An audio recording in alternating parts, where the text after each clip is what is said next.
We are live, so I will just start real quick with introductions. Thank you guys for watching. This is our Creative Conversations. My name is Allison Bowman, and I'm the Administrative Assistant for the Arts Council of Johnson County. And I am here today with Enrique Chi and Brandon Yangmi, and they are both work with Art As Mentorship, and Enrique actually founded the organization. And they are both band members. I'll let you guys kind of talk about it. But first, you guys want to introduce yourselves, talk about kind of your background, and just give us a little bit about yourselves. Oh, Brandon, go ahead. Oh, okay. Yeah, I'll start it off and I'll pass it off to Enrique. Cool. My name is Brandon Yangmi, and I started playing music when I was around middle school, and then professionally, whatever that means, at the age of 15, have been signed to Harvest Records since 15 years old, which is a subsidiary of Capitol Records, and have been doing that with my band, The Greeting Committee, and have toured across America many times over now, and have just been grinding it out and just enjoying the life of being a musician. Awesome. Well, my name's Enrique Chi, and I'm the lead singer of a band called Making Movies, and then also founded Art As Mentorship. Art As Mentorship is a not-for-profit organization that does music education and mentorship that was really built off the backs of the work that our band started 10 years ago when we started a music camp at the Mattie Rhodes Center as a way to give back to community. So for me, music is always a way to bring people together and a way to explore identity. And I've had the blessing with my band Making Movies to travel the US many times over and internationally. And it's been a long journey, one that allowed us to collaborate with some of our heroes like Los Lobos, Ruben Blades, who's right now celebrating in Vegas, the Latin Grammy Person of the Year. And as a song that we made together in 2019 was nominated for a Latin Grammy by way of Ruben Blades' album. And all that work was building to a big moment, but then the pandemic happened. And the blessing behind that is that I got to start working with folks like Brandon and digging into the Art As Mentorship work. And I couldn't be more excited about what we're doing in 2022, and couldn't be more excited to have the band back on the road. We're going to be playing big festivals in Mexico. So it's been a windy road that I've been on for the last 12 years with this rock and roll life, but it's been a beautiful one too. Thank you. Enrique, do you want to tell us a little bit about what Art As Mentorship does now in the present, and then who's your audience? Who do you serve? So we serve underrepresented youth in Kansas City, and that can mean a lot of things. The spirit of the organization was to start by serving in an immigrant neighborhood. I was born in another country, and actually Brandon's family has immigrant roots as well, and so that's near and dear to our hearts.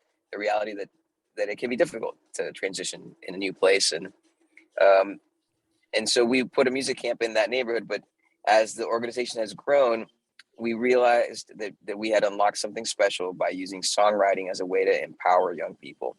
It's not because we're super smart. We kind of stumbled into it, and when we were realizing these results were happening, we went and asked really smart people why. But now there's legitimate science and data to back the mental health benefits of the kind of exploration that songwriting requires of you. And then there's all these business components to it that are necessary to put a song into the world. And you have to be thinking about the release and create a strategy. And all of that has these bigger picture benefits for a young person. So that's been great to do. And what we're currently doing, we just built a recording studio in downtown Overland Park. And the year is winding down for us. Tomorrow night is our last Rebel Song Academy live Zoom class.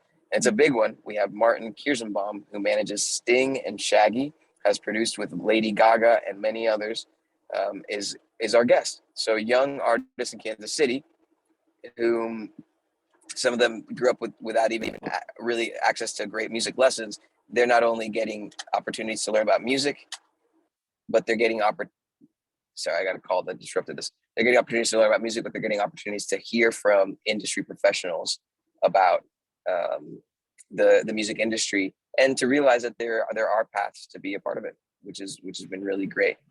I think to wrap up this thought, 2022 is going to be the biggest year we've ever had. We're starting the Rebel Song Academy in the spring. We'll have Rebel Song Academy live sessions, lab sessions, that's experiences at the studio, and 2 different music camps going on in the summertime leading up to a festival in September. So there's lots to plug into, most of it kicking off early next year. Awesome. Brandon, can you tell us a little bit, what is Rebel Song Academy and what's your role within the organization? Yeah, so I think it's been about a little over a year and a half since I've joined working with Art As Mentorship, and it was kind of in the midst of the pandemic. Enrique reached out to me, and they were doing the Rebel Song, the RSA Lives that he was talking about, where they have guests from all through the industry and just professional musicians coming in just to speak about their experience and connect with these students. And I got invited to one of these RSA Lives and got to experience just that sense of community of like students that are eager and wanting to learn, and also just artists that just want to share this knowledge and also just connect with people. I think that's the thing that we were all missing during COVID, was like this connection, and we somehow found it in Zoom rooms. So I got invited to that community, which I was super thankful for and was very impacted by, and kind of just jumped full in. I'm like, where can I find my footing here? Where can I start helping out where I can? And through that, I've kind of just started like helping run those RSA Lives, kind of working on the programming side of things, of what my experience has been as an artist, of what's my songwriting process and being a part of creating that curriculum. And then just also just working with the students, now that we're kind of coming off of a pandemic and finding safer ways to be around each other, being able to work with the students one-on-one. One of the things that Enrique mentioned was that we did build a recording studio, which was a project that I was super hands-on, where me and one of our directors, Ryan, we both, our hands built this studio from the ground up, which was an amazing experience for me, that I can also pass that information along to our students. And we started running sessions out of that lab recently, where I get to help these students record their own original music. Students that maybe have only ever recorded into their iPhone, like a voice memo, and heard it back and listened to their headphones. I remember being one of those kids that like played in my bedroom and like I'd listen to it back, and I like be in school. I'm like, ooh, that was exciting just to listen to a voice memo of a performance. And like having these kids like mic up a drum set, mic up guitars, and record all of it into a computer. The actual way that you would do in a professional studio, learning that professional like kind of work ethic of a studio, and then listen to it back on like actual studio monitors and kind of messing with the sounds and manipulating it.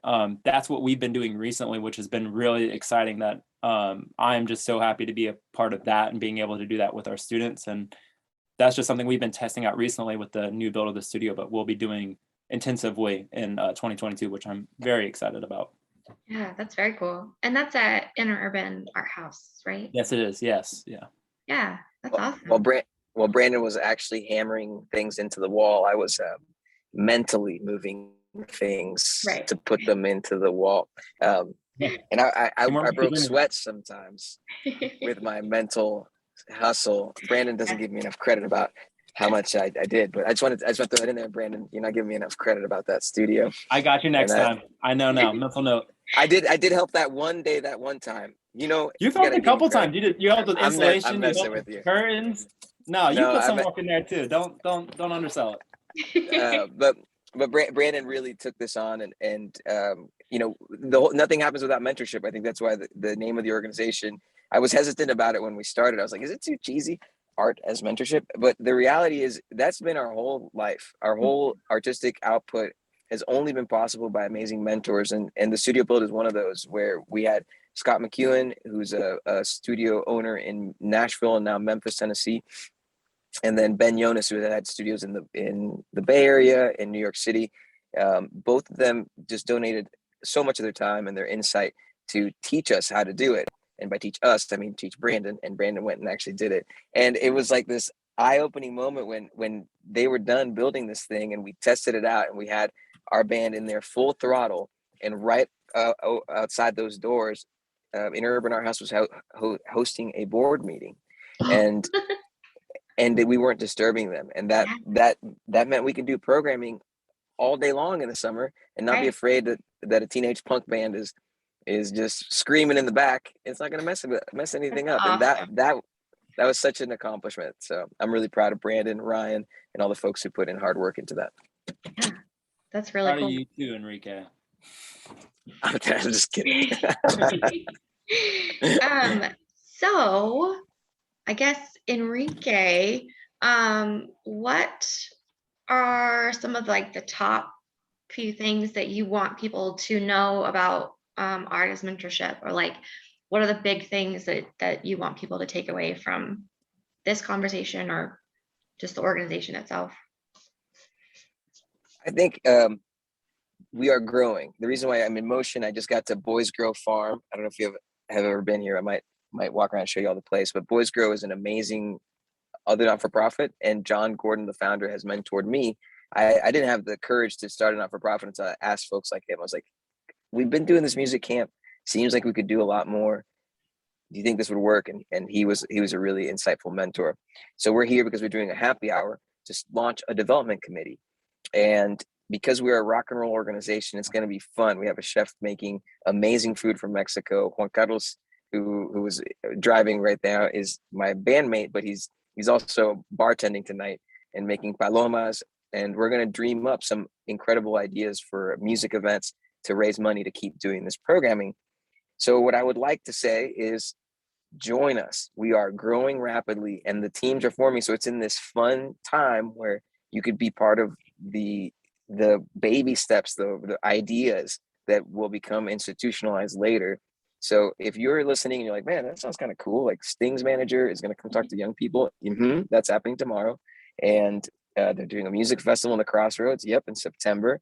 And at this farm, we're going to host a intimate singer-songwriter event, and with trying to bring a big name in to come and do an acoustic set for people that want to support this organization and an artist that would also like to support this. That's what we're dreaming up. If you're hearing that stuff and thinking, if you're an adult and thinking, boy, that sounds kind of fun to participate in, it really is, and join us. So you can reach out to me directly, Enrique, ENRIQUE, at artasmentorship.org, or go to artasmentorship.org, send in the contact form, find us on socials, write us a Facebook message, write us an Instagram message. We'd love to hear from you. I think that's the message. This is a growing organism, and the fun is just getting started. I love it. Brandon, do you have anything you want to add on to that? My biggest thing, and I was kind of like touching base on it earlier, it's just like, if you're looking for a sense of community, I feel like this is the place. We just did an ignition camp over the summer where we had a bunch of students come in, a lot of people very green that have never played instruments before and just like are interested in it and wanted to pick it up and just be involved with what we're doing. It's like, it's anybody and everybody's welcome. So we had the cool thing was that we had a band of people that have never met before, these kids that have never met before, some of them never played instruments before, and they formed a band called the Electric Cherry Bombs, and they wrote their first song ever and performed it that week at the Kansas City Museum, which was super exciting and was awesome. But after the camp, they still text me. They still have like rehearsals. Like we're not involved with it anymore. Like we did the camp with them, and then they went off to their own thing, and they're still meeting up with each other, still doing rehearsals. They're still texting me original songs, and we actually recorded a song in the studio that we built last night, which is so exciting. I'm like, this has impact like past like just us, of these kids are still meeting up, still doing things together, and just being involved and being creative. So like I think that's the biggest thing for me. It's just like, come be a part of the fun, come be a part of the community. Awesome. So I know a lot of stuff had to change and evolve when the pandemic hit and everything closed down. But you said you guys were doing RSA live classes. I mean, how did you guys adapt and evolve along with it to, I mean, you talked about like Zoom meetings and Zoom courses, and is that the main thing that you did, or is there more that you guys did? We did Zoom classes. We did both. RSA Live is it's not something you have to have been a part of for any length of time. It's like a la carte. Like you can just show up. Like if you are interested to hear from Sting's manager, even I don't care if you're a 35-year-old young artist or a 17-year-old young artist, as long as you're polite when you use normal Zoom etiquette, come and listen to him speak and maybe ask a question. Just hop onto our website, artasmentorship.org, sign up for the forum, and you'll get a Zoom link to come to the class tomorrow. So we did things like that were more a la carte, but then we also did our 12-week curriculum in a Zoom room, which was not as fun, to be frank. Yeah. It was more challenging, but the students that did it, they got a lot out of it, and we would do virtual showcases. So they actually created music. We helped them create the content. We did a socially distanced outdoor, like little taping event with a couple of the students, and we would host live streams. And I think last year we had a big live stream that had 5,000 people in the room, ended up getting like 80,000 views, but that was for the Americana kind of virtual festival. But then throughout the other live streams, we got like 50,000 views. So it was cool to see people, not only young people in the room, but also viewership come with it. As that was really exciting. And then we created a Discord community for the kids, but we're moving that to a new platform because I want to make it a little more safe space. But at the time, kids just needed a space to talk to each other about the songs they were making, that they couldn't actually see each other. And so the Discord is like a chat room of sorts. And that was Brandon's great idea. And that's evolving. Same as RSA Live is evolving for next year. It's going to continue because there's the asset of someone in New York City can be speaking on certain subjects to kids in Kansas City, and we can invite some of our friends. We had a student do the program, the 12-week program from San Antonio. We've had kids on the program from California to Canada in these Zoom rooms. So that's a benefit. So I don't want that to go away, but it's just going to evolve a little bit, and it's going to be more focused on young people getting media training. So we would do the interviews at the beginning and talk to these artists or these music industry professionals. Now the young people are doing the interviews. So they're practicing up their interview skills so that they can maybe learn how to be on both sides of that coin. So yeah, I think that those are our pivots, and we were grateful to do a limited in-person music camp this summer. So we normally have 45 kids show up. We did it with 15 because that's what we felt was safe, and we could kind of control the parameters that way. Yeah. You mentioned Americana. That the festival that happens in September? Yeah, it's called Celebrate Americana, which is a misspelling of the word Americana, and it's intentional to trigger you to remind you that maybe that word Americana could use a little shakeup and represent other communities in a way that it hasn't historically. Yeah, very cool. And so I'm assuming that is one of the big core values that you have for Art As Mentorship is diversity and making sure that everything is accessible and equitable and that kind of thing. I don't have a question there. I don't Absolutely. know what the question was, but yeah. Yeah, it started without having things like a mission statement or core values. It just started with a feeling like we wanted to do something for a neighborhood that didn't have this kind of stuff. And we wanted to invite kids that didn't know these things were possible to start dreaming a little bigger. And I think that that's still the thread. We now have fancy not-for-profit speak that describes a thing that was really simple for us. It's like, we don't have much, but we know how to play music. Let's use that to do the most good we can, and then we'll take it from there. Yeah, cool. And I mean, that's like shows how authentic it is to really just start with an idea and then build on it. And now here you guys are. So Brandon,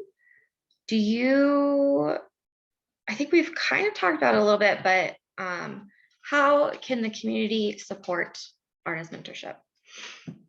I honestly think just like a great way to support. There are many ways to support, and like obviously just donations and helping with fundraisers and everything is a great way to support, but just sharing the message of what we're doing. If there are young folks in your life or young artists in your life that you think that would benefit from this, or even you, whoever I'm speaking to directly right now, whoever's listening, that thinks like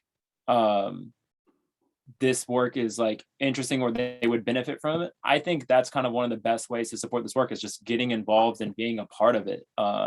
Doesn't have to necessarily be like giving money to support, which that's always great, but like I think just having people showing up to different programming that we're doing, and just being involved with the programming, and maybe if it's just an RSA Live, just showing up or just sharing the word about it. The more people that we can have be involved in this tribe and this community is amazing. Awesome. I agree with that. Yeah, did you want to add anything on? Yeah, I was just going to say that in a tangible upcoming way, we're going to put out a live auction, kind of around Black Friday and early December, and there should be some really dope items there that you could maybe consider for Christmas gifts or that kind of thing. And these are things that we're getting donated by partners, and it's a way that we underwrite this free programming, because, like I said, these classes, though they're not free to put on and the studio was not free to build, these young people are not paying to participate in this stuff. So we have to find other ways to pay for it. Right. Yeah, that's incredible that you guys can offer it for free. It's so cool. Can anybody donate items to this auction? Yeah, definitely. That's the development. Our development director, Addie, who's Brandon's bandmate, she's coordinating that. But yeah, we're open to ideas. We're actually compiling those lists today, and that's what this meeting here at this beautiful farm is about. Let's put our brains together and figure out how to make this really successful. Okay, cool. Awesome. Well, I want to be respectful of your guys' time, and I know, Enrique, you're like on the move as we speak. So is there anything else that you want to say or plug that we kind of haven't touched on yet, or anything else to add? The Greeting Committee put out a beautiful new record. You should go stream it and listen to it. And they're going on tour in February. And my band, Making Movies, performs December 18th at the Truman. Mm-hmm. It's a return to the Truman. And we started a tradition where we take on a classic album and play it from front to back. After we play a set of our own music, we did like the Talking Heads 2 years ago, or 3 years ago, and then 2 years ago, the Clash. This year we're doing Radiohead, Kid A. It should be really fun. So if you're listening and you want to go see a great rock and roll concert, come December 18th to the Truman. Tickets are available now. Awesome. Brandon, do you have anything else? He beat me to the punch. He got me. I plugged you. You got me. I plugged you. No, thank you for having us, though, Allison. I appreciate you having this conversation with us. And anyone that is listening, please, if you can, join us tomorrow night for our RSA Live. I think it'll be a great one. Awesome. Well, thank you guys again. I appreciate your time so much. And I know we partner in a bunch of stuff, so I'm sure I'll see you guys soon. Yeah, appreciate it. Thank you. All right. Bye. Thanks, Allison. Bye.